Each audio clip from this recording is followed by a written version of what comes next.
ఓం నమో భగవతే శ్రీరమణాయ. భగవాన్ రమణుల సూక్తులను ఇప్పుడు మనం కొన్నింటిని చెప్పుకొని మననం చేసే ప్రయత్నం చేద్దాం. ఏ కర్మలను అనుభవించడం కోసంగా ఈ శరీరం లభించిందో వాటిని అనుభవించే తీరాలి. వాటిని వదిలివేయడం అనేది నీ యొక్క ఇష్టాయిష్టాల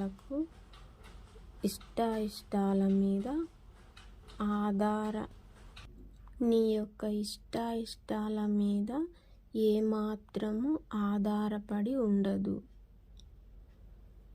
ఏ శక్తి అయితే ఈ శరీరాన్ని ఉనికి కలిగి ఉందో ఆ శక్తి ఈ శరీరం చేయాల్సిన పనులన్నింటినీ చేసేలా చూస్తుంది.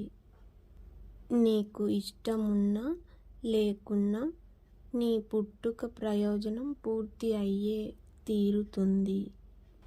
భగవాన్ రమణుల ఇంకొక సూక్తి: ప్రతి కదలిక ఈశ్వరునిదే. జరిగేది జరుగుతుంది, జరగనిది ఎన్నటికీ జరగదు. ఇది సత్యం కనుక మౌనంగా ఉండటం ఉత్తమం. ఈ రెండిటి సూక్తులు మనం బాగా అర్థం చేసుకునే ప్రయత్నం చేస్తే మనం మొదట చెప్పుకున్న సూక్తి వివరణలోకి మనం ప్రయత్నం చేద్దాం. ఏ కర్మలను అనుభవించటం కోసంగా ఈ శరీరం లభించిందో అని అంటే మనం ఎందుకోసం పుట్టామో అనేది ముందే నిర్ణయించి మనకి శరీరం అన్నది లభించి ఉంటుంది అని అర్థం చేసుకోవచ్చు. వాటిని అనుభవించే తీరాలి. అది లభించిన తర్వాత శరీరం వాటిని అనుభవించే తీరాలి. అంటే ఏ కర్మలైతే మనం కర్మ అంటే అది చెడు అని అనుకోకూడదు.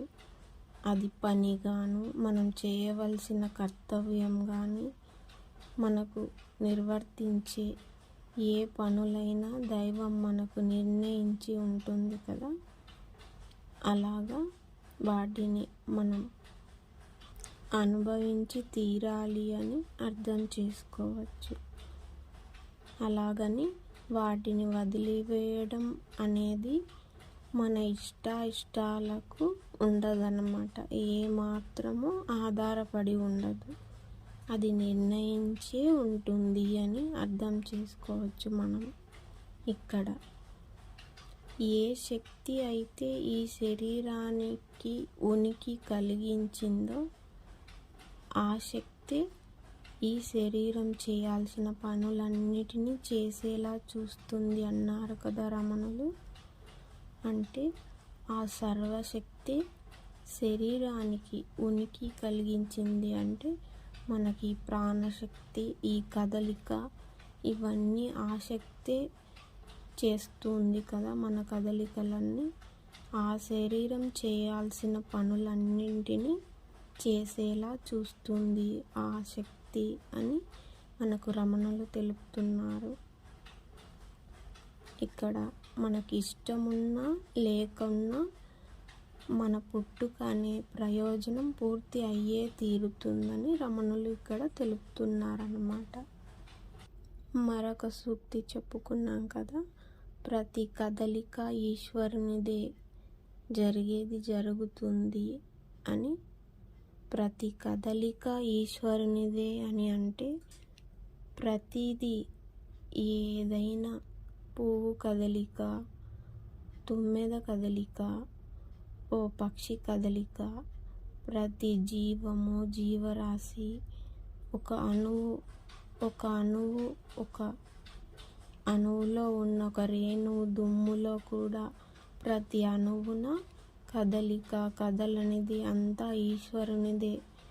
అనగా జరిగేది జరుగుతుంది, జరగనిది ఎన్నటికీ జరగదు అన్నారు కదా రమణులు. జరగవలసినది ముందే నిర్ణయించే ఉంటుంది దైవం చేత. జరగనిది ఎన్నటికీ జరగదు, ఇది సత్యం అంటున్నారు రమణులు. కనుక ఏది జరగవలసినది అది జరుగుతుంది, జరగనిది జరగదు. మనం శరణాగతితో మన కర్తవ్యం మనం చేస్తే, అంటే మనకు రాసి పెట్టినవి ఏది మన ముందు చేయవలసినది, మనకు పని నిర్ణేత మా దైవం ఇస్తే దానిని మౌనంగా ఉండటం, దానిని స్వీకరించి చేయటం, మనసుతో మౌనంగా ఉండటం, శరీరంతో మనం చేయటం, దాన్ని కనుక మౌనంగా ఉండటం ఉత్తమం అని రమణులు అంటున్నారు. శరీరంతో పని చేయాలి. మన ముందర ఏదైతే దైవం నిర్ణయించే పనులు ఉంటే అవి చేసి మనసుని నిశ్చలంగా ఉంచుకోవటమే మౌనం. కనుక మౌనంగా ఉండటం ఉత్తమం అని రమణులు క్లుప్తంగా చెప్తారన్నమాట మనకి.